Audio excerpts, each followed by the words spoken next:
국민의힘 1차 경선을 통과한 4명의 후보가 한자리에 모여 1대1 토론을 펼칠 맞수를 정했습니다. 민주당은 텃밭으로 불리는 호남에서의 순회 경선이 시작됐는데요.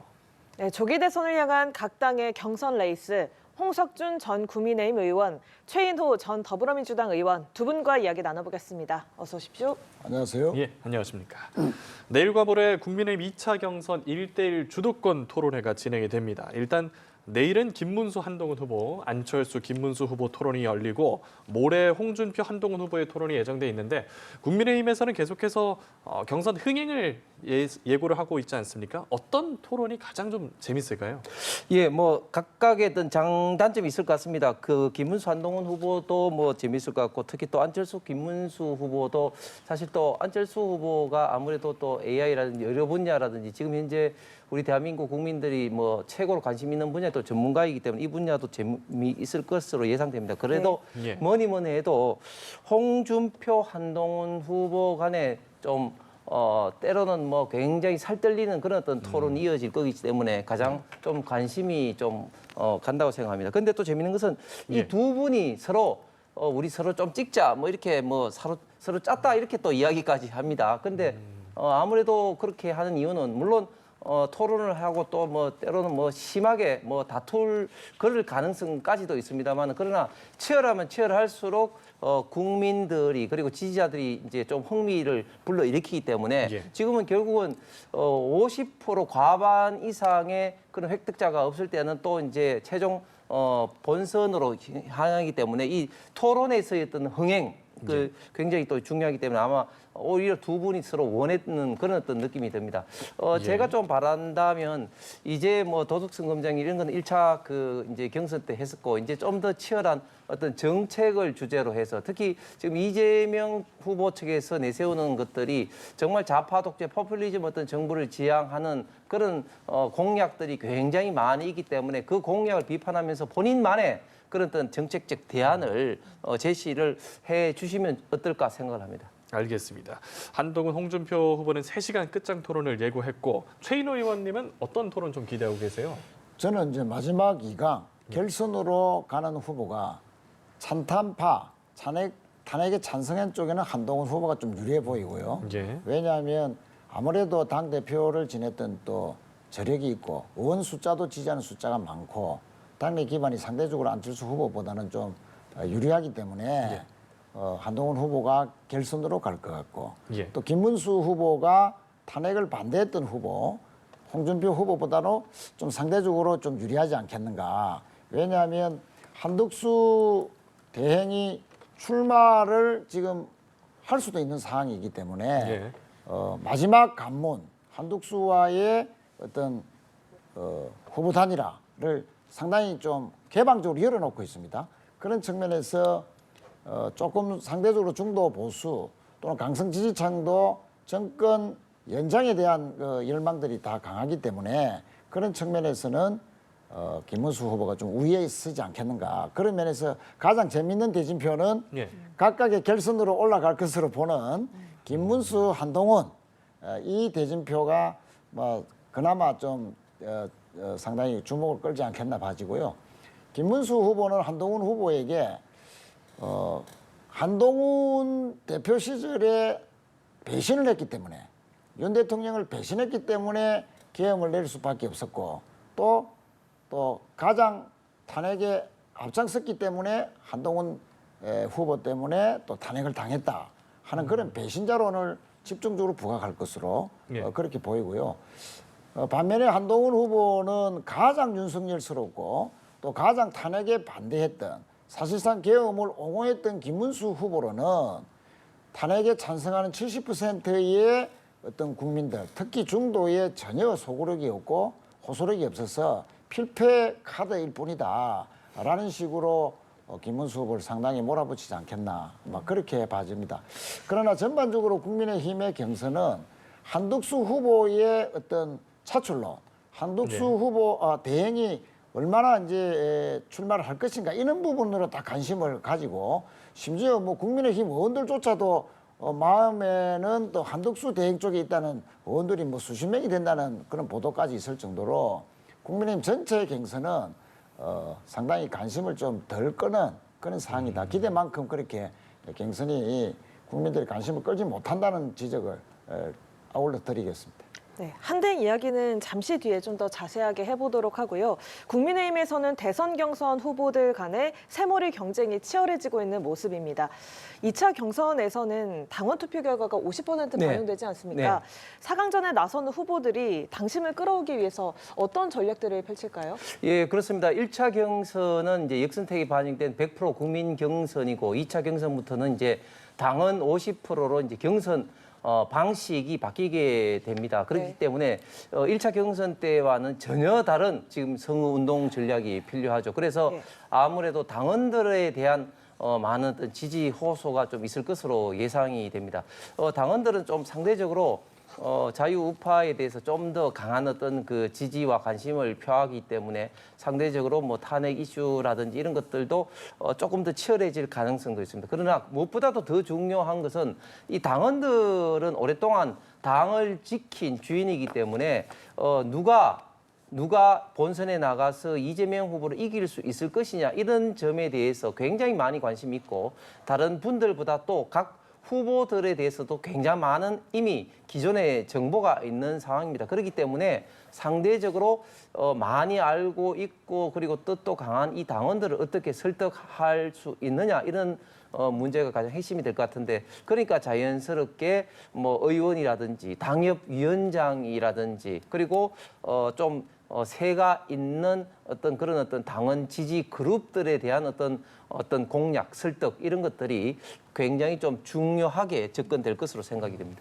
네, 전혀 다른 선거운동 전략이 펼쳐질 거다라는 예상을 해주셨는데 어떻게 예상하세요? 예, 일정 부분 뭐 홍 의원님 말씀에 동의하고요. 예. 아무래도 당원 50%가 이제 포함이 되다 보니까 당원들 성향은 좀 강성 보수에 가깝고 윤석열 대통령을 옹호하는 또 탄핵에 반대했던 분들이 상대적으로 상당히 많기 때문에 네.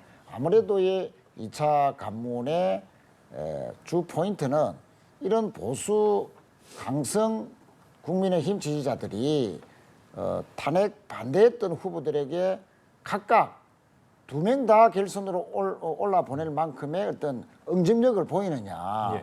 이것이 이제 상당히 관건적인 그 주목의 포인트가 된다 보고요. 그러나 결국은 김문수 후보가 탄핵 반대했던 바 중에서 아까 말씀드렸듯이 한덕수 대행의 어떤 후보 단일화에 상당히 개방적이기 때문에 정권 연장을 바라는 강성 보수층들의 마음을 더 사지 않겠는가 그렇게 봐지고 그러나 또 탄핵에 찬성했던 안철수 한동훈 후보도 결국은 안철수 후보가 뒷심이 좀 부족할 것이다. 뭐 물론 뭐 대선을 여러 번 출마해서 인지도도 높고 저력이 있다고 보지만 당 대표를 지냈던 한동훈 후보의 또 지지세라 팬덤이 또 존재하고 약 20명에 가까운 지지 의원들도 있기 때문에 또 당원들을 움직이는 그 조직력이 상대적으로 돋보여서 결국은 김문수, 한동훈 두 분이 후보로 가지 않겠는가 이렇게 봐집니다. 알겠습니다. 그러나 이제 그 결과가 예. 결국은 탄핵 반대했던 강성 보수층의 선택이 그 결집도가 더 많이 발휘돼서 결국은 친윤석열적인 김문수 후보가 상대적으로 국민의힘 후보가 되지 않겠는가 저는 그렇게 조심스럽게 봅니다. 알겠습니다. 한덕수 대행 있잖아요. 아직 네. 명확한 입장을 밝히지 않고 있는데 결단이 임박했다는 예상이 있습니다. 예, 그렇습니다. 제가 봤을 때도 조금씩 이제 출마할 뜻이 조금씩 나타나고 있는 것 같습니다. 처음에는 대선 디귿자도 끓이지 마라 하다가 이제 네. 그 트럼프 대통령과 했던 통화 내용이 나오면서 자연스럽게 대통령 출마를 고심하고 있다는 것들이 나오고 또 그 이후에 또 여론조사 결과 나오죠. 여론조사는 한덕수 권한대행 본인이나 주변에서 응하지 않으면은 이제 대상이 포함되지 않는데 이제 포함되는 것이라든지 또 그 이후에 광주, 울산 등을 어떤 방문하는 것도 그렇습니다. 그리고 특히 재미있는 것이 지금 조만간에 한덕수 권한대행이 직접 쓴 건 아니지만 그 한덕수 권한대행 관련된 책이 또 조만간 또 출간한다고 합니다. 뭐 그런 등등으로 봐서는 한덕수 권한대행이 조금씩 이제 출마의 뜻이 이제 점점 더 굳혀지는 것이 아닌가 생각합니다. 그럼에도 불구하고 제가 생각할 때 아직까지도 완벽하게 출마를 결심하지 못한 것이 일단은 오늘 밤에 그 2+2 그 어떤 회담도 있고 예. 뭐 등등등 특히 50년 이상 공직자 어떤 생활한 어떤 분으로서 사실상 저도 공직자 출신이지만 이런 어떤 큰 정치판에 뛰어드는 것이 보통의 어떤 결단이 필요한 것이 아닙니다. 그렇기 때문에 최종적인 결단을 하지는 못했지만 그러나 점점 더 출마의 뜻이 지금 이제 굳혀지고 있다. 그리고 주변에서도 제가 볼 때는 많이 권하고 있고 또 본인도 인생의 마지막 그런 소임이 결국은 이재명 후보 같은 사람이 대한민국을 맡아서는 안 된다는 그런 소명 의식이 강하게 있는 것이 아닌가 생각합니다. 알겠습니다. 말씀하신 한미 2+2 통상협의도 이제 하루 남았고 공직자 사퇴 시한 전에는 뭔가 좀 결정하지 않겠나 이런 예상이 있습니다. 그렇습니다. 다음 주 29일 날 마지막 국무회의가 있죠. 그때쯤은 출마 여부가 결정되지 않겠는가. 출마를 한다면 그 자리에서 아마 사퇴를 하면서 사퇴의 변을 출마의 변으로 아마 대신해서 그렇게 발표를 할 것 같은데 지금 한덕수 대행의 대권 노름이 너무나 도가 지나치고 있다. 아니 대권이 놓으려면 지금 당장 그만두고 대권 선언을 해야 됩니다. 지금 대행은 뭐 그저께 외신과의 인터뷰에서 대행의 권한이 대통령의 권한과 같다는 식으로 그렇게 이야기를 했고 선출직 대통령과 같다는 식의 주장을 연거푸하고 있습니다. 그러나 헌법재판소에서 마은혁 헌법재판관 후보를 임명하지 않는 것에 대한 재판 결과 국무총리는 국무총리일 뿐이고 국민의 손에 의해서 직접 선출된 대통령과는 확연하게 구별되는 지위에 있다. 즉 간접적인 어떤 민주적 정당성만 가졌기 때문에 그 권한이나 역할은 총리로서의 현상 유지적인 그런 역할만 해야 된다라고 분명히 헌법재판소에서 못을 박았지 않습니까? 예. 그런데도 불구하고 대행이 앞으로 45일 후에 탄생할 새 정부에게, 새 대통령에게 경제협상이라든지 한미 방위비 주한미군의 방위비 분담이라든지 이런 중요한 국익과 관련된 협상을 넘겨야지 또 대선을 중립적으로 잘 관리해야지 이거는 본인의 대행으로서의 그런 임무를 전혀 넘어서서 월권적인 경제협상을 진두지휘한다든지 또 방위비 협상을 본인이 또 할 수도 있다든지 이런 식의 월권적이고 또 위헌적인 이런 권한 행사를 서슴없이 시사하는 것은 이건 정말 무책임한 짓이다. 그래서 한덕수 총리는 대행은 만약에 출마한다면 내일 당장이라도 던지고 사표를 내고 아니면은 대행으로서의 충실한 임무만 다 주기를 거듭 촉구하는 바입니다. 예, 알겠습니다. 저희가 이 민주당 경선 이야기도 좀 해야 되기 때문에 좀 속도감 있게 가도록 하겠습니다. 자, 오늘 민주당에서는 대선 경선 2차 토론회가 열렸죠. 새 후보 사이에 큰 충돌은 없었습니다만 이 개헌을 두고서 좀 의견이 엇갈리는 모습을 보였거든요. 이 내용에 대해서 어떻게 생각하세요? 그렇습니다. 개헌도 오늘 이재명 후보는 하겠다 했고요. 또 4년 중임 이야기를 했고 결선 투표 또 대통령의 제왕적인 권력을 국회로 분산하겠다. 또 지방으로도 분산하겠다라는 등의 분명히 이야기를 했습니다. 다만 지금 제일 중요한 것은 내란을 극복하고 또 어려운 경제를 회복하는 민생 회복이 훨씬 더 중요한 우선순위다라고 했습니다. 그래서 개헌은 분명히 임기 중에 할 것이라는 점을 거듭 밝힌 바 있고 저도 개인적으로는 개헌을 상당히 찬성하고 또 개헌 자문위에 저도 참여를 하고 있습니다만 지금 국민들이 바라는 것은 느닷없는 개헌 때문에 경제가 더 어려워졌고 그것 때문에 경제 협상이라든지 여러 가지 국가 리더십이 상당히 부재한 상황에서 국익이 훼손을 당하고 있기 때문에 무엇보다도 한미 경제 협상에 주력해야 되고 특히 자영업자들이나 일반 중산층까지도 고물가에 시달리고 또 고금리에 시달리는 이런 그 민생을 돌봐야 되는 것이 가장 우선적인 일이라고 생각하기 때문에 저는 이재명 후보의 그런 선민생 우선 챙기기 그 행보가 저는 옳다 그렇게 생각을 합니다. 네, 이 민주당 후보들 간의 개헌을 두고서 좀 시각차를 보이는 부분은 네. 어떻게 생각하세요? 예, 그만큼 이제 이재명 후보가 이제 화장실 들어갈 때하고 화장실 나올 때 입장이 완전히 달라진 것이죠. 4월 3일 날 정대철 헌정회 의장이 이재명 당시 대표에게 개헌 이야기를 하니까 당연히 해야 되죠 하면서 이야기를 했습니다. 그런데 이제 4월 4일 날 윤석열 대통령 탄핵 인용이 되고 난 다음에 본인이 대통령의 가능성이 높기 때문에 이제 완전히 이제 개헌에 대한 입장이 이제 달라진 겁니다. 뭐 민생을 뭐 챙기는 거하고 개헌을 동시에 하는 거하고 그게 뭐 입장이 뭐 달라지는 겁니까? 개헌은 개헌대로 하고 민생을 챙기면 되는 것이죠. 지금 87 헌법 체제 이후로 지금 38년째 지금 이제 기존의 헌법이 있는데 그동안에 어떤 권력 분립의 문제라든지 또 어떤 사이버 어떤 이슈로 인한 어떤 기본권 보장 문제라든지 지방자치라든지 개헌을 해야 된다는 목소리들 그동안 꾸준히 있어 왔습니다. 그런데 정작 대선 때는 이런 이야기가 있었는데 선거가 끝나면 이 개헌 이슈가 블랙홀로 되기 때문에 현직 대통령들은 굉장히 좀 하기가 힘들었습니다. 그래서 이번에가 개헌이 가장 적기가 아닌가 하는 많은 어떤 국민들이 그 생각을 하고 있습니다. 그럼에도 불구하고 지금 이재명 후보는 하지 않고 있는데 김동연 지사가서 이야기한 것처럼 이재명 후보가 개헌을 지키지 않은 것이 이번이 아니고 지난번 2021년 선거 때도 개헌을 하는데 그 이후로 이제 지키지도 않았고 그런데 이재명 후보가 뭐 말을 공약을 뭐 지키지 않은 게 한두 번이 아닙니다만 어쨌든 이재명 후보 이런 어떤 개헌의 입장만 하더라도 너무 시간에 따라서 상황에 따라서 이야기가 본인의 또 말이 달라지고 있다. 이런 점은 국민들이 반드시 한번 짚고 넘어가야 될 문제인 것 이 같습니다. 부분에서 제가 잠시만 예. 좀 반론을 좀 말씀드려야 될 것이 아니 개헌 공약을 했다 하더라도 대통령이 되어야 개헌을 할 수 있는 권한이 있는 것이죠. 그래서 대통령을 하지도 않은 낙선한 후보 보고 공약을 안 지켰다고 이렇게 공시하는 것은 전혀 사항에 맞지 않는 정치 공세다라고 말씀드리고요.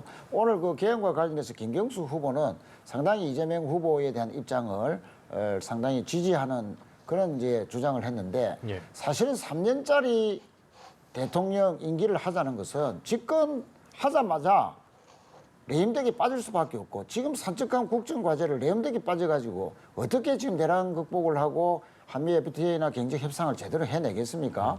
그것은 이 내란 세력들이 다음 차기 대통령의 임기를 3년으로 줄여서 다시 조기에 정권을 탈환하겠다는 그런 내란 연장에서의 정치 공세이다. 예. 그리고 책임 총리제도 따지고 보면 그게 내각제거든요. 대통령은 직선으로 뽑았지만 권한이 없고 국회에서 선출 또는 추천되는 총리가 행정수반으로서 지위를 가지고 역할을 한다. 그게 내각제지 않습니까? 지금 내각제를 원하는 국민들이 얼마나 있다고. 그리고 또 현실적으로도 지금 대선과 함께는 국민투표를 할 수 있는 그런 지금 법적인 준비가 전혀 되어 있지 않습니다. 국민투표법을 알겠습니다. 바꿔야 가능한데 어떻게 지금 또 바꿔서 대선을 예. 개헌을 하겠습니까? 예. 저도 한마디만 하겠습니다. 참고로 예, 말씀드리겠습니다. 이재명 후보의 공약을 지키지 않은 게 한두 가지가 아닌데 지금 개헌 이슈만 가지고 그렇게 말씀을 하셨는데 예를 들면 이재명 후보가 지난 2021년 대선 때 나같이 깨끗한 사람은 불체포 특권이 필요 없다고 했는데 대선 끝나자마자 송영길 대표를 쫓아내다시피 해서 보궐로 가서 누구보다도 알뜰하게 불체포 특권이라는 방탄을 이용한 사람이 이재명 후보입니다. 그것뿐입니까? 또 그때 당시 보궐선거에 김포공항 이전을 이제 약속을 했는데 이전을 하지 못함에도 불구하고 거기에 대한 사과 한마디도 없는 것도 이재명 후보입니다. 이재명 후보의 가장 유명한 말 존경하는 줄 알았더니 진짜 존경하는 줄 생각했는 보다 이런 어떤 이야기 있을 정도로 이재명 후보의 말을 저는 믿는 사람이 저는 바보라고 생각합니다. 알겠습니다. 이 질문 안 드리면 조금 아쉬울 것 같아서 이재명 후보가 내일 민주당의 심장부 호남을 방문하는데 1박 2일로 방문하거든요. 힘을 좀 드리는 건지 저희 시간 관계상 1분 정도만 예, 말씀드릴게요. 그렇습니다. 이재명 후보는 정말 지난 대선에서 0.73% 차이로 아주 아깝게 패했기 때문에 모든 지역에서의 선거운동을 최선을 다한다 하는 그런 각오로 임하고 있고 호남에 1박 2일을 이렇게 투자해서 예. 아주 심층적으로 호남 국민들을 만나는 것은 정말 호남이 우리 민주당이 뿌리고 호남에서의 압승이 전국적인 지지자들을 견인한다. 그런 측면에서 최선을 다하는 일환이다 보고 있습니다. 그리고 예. 특히 그 호남에는 권리당원이 엄청나게 많기 때문에 보통 이 전당대회 보면 투표율이 상당히 낮거든요. 30% 정도대의 낮은 투표율을 기록하고 있는데 이렇게 1박 2일 동안 아주 강행군을 하는 것은 투표율을 최대한 올려서 이재명 대표에 대한 관심과 기대를 더 올리겠다는 그런 전략의 일환으로 보입니다. 알겠습니다. 역시 간단하게 호남 경선 관전 포인트 하나 짚어주시죠. 예, 아무래도 호남이 지금 이제 좀 흔들리고 있습니다. 왜냐하면 담양 군수 재보궐 선거에서도 조국 혁신당 후보가 이겼죠. 그리고 호남은 굉장히 권리당원이 이제 많기 때문에 만약에 이재명 후보가 물론 뭐 당연히 이기겠지만 다른 지역이 지금 이제 90% 거의 공산당 가까운 지금 이제 투표율, 득표율을 보이고 있는데 호남에서 이런 어떤 득표율을 보이지 못한다면 이재명 후보가 설사 이기더라도 좀 찝찝한 승리가 될 겁니다. 특히 예. 지금 이낙연 어떤 전 대표라든지 한덕수근한 대행이 지금 이제 출마할 가능성이 있는 상황에서 두 분이 다 지금 호남 또 출신이기 때문에 더더욱 호남에 대한 관심을 이재명 후보가 가질 수밖에 없는 상황인 것 같습니다. 예, 지금까지 국민의힘, 민주당 각각의 경선 레이스 함께 짚어봤습니다. 지금까지 최인호 전 더불어민주당 의원, 홍석준 전 국민의힘 의원 두 분과 함께했습니다. 고맙습니다. 감사합니다.